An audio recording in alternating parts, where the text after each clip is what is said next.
ازيكم حبايب قلبي، عاملين ايه؟ انا هعمل عاشوره. دي الغله سلقاها ومكيساها عندي في الفريزر، وده كيلو لبن، وده سكر، ودي فانيليا. احط ريحه فانيليا على طرف المعلقه كده. انا صورتش بقالي 15 يوم عشان ظروف الكهرباء اللي كانت بتقطع. بصراحة قعدت 15 يوم هنا تقطع على طول، وبقت تقعد بالساعة وبالنص ساعة. فبقيت اعمل الوصفة وتيجي في الاخر وتقوم قطعة. طبعا لو انت عاملة اكلة فاولادك مش هيستنوا اما الكهرباء تيجي عشان تصوري اخر لقطة.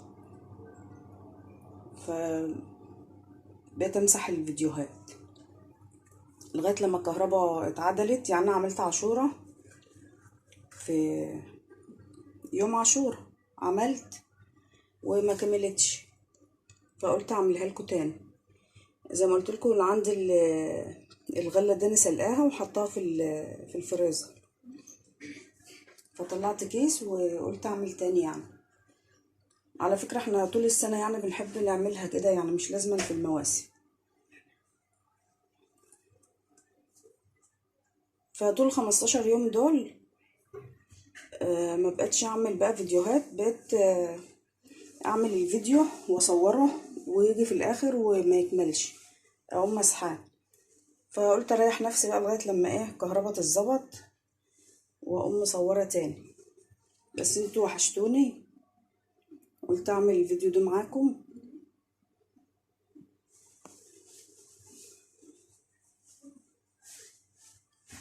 اللي بقى مزعلني اللي انا ما بقتش انزل فيديوهات. بقت بنتي تيجي تعمل عصير تقوم مصوراه ومنزلاه، اللي هو التصوير السريع ده. ابني يجي ياكل اندومي يقوم مصور لقطه كده ويقوم منزلها وخلاص، عشان يعني يبقى في استمراريه في القناه وخلاص. لكن انا ما عملتش فيديوهات من يوم ما كنت عامله ليله رأس السنه الهجريه. انا كنت عامله المهلبيه، واول يوم صيام يوم الخميس انا كنت عامله اللي هو الرز اللي في الطاجن واللوبيا والفراخ المحمره. ما عملتش من يومها اي فيديوهات. فايه قلت اعمل معاكم العاشوره دي. هغلي اللبن واسقط فيها الغله، واحط السكر اللي انا عايزاه وريحه فانيليا صغيره.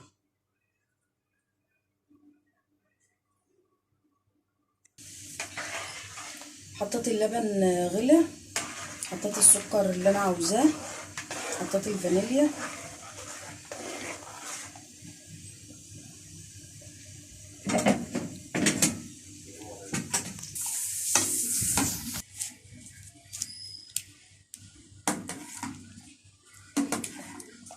حطينا اللبن غلى وحطيت السكر زي ما انت عاوزه والفانيليا، وحطيت الغله. هي كده كده مستويه.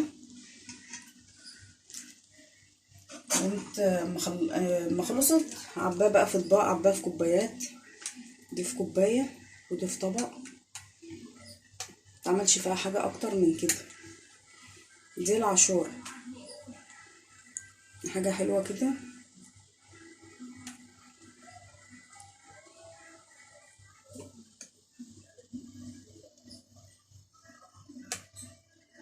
حاجه حلوه كده على السريع، حاجه سهله وبسيطه. يلا باي.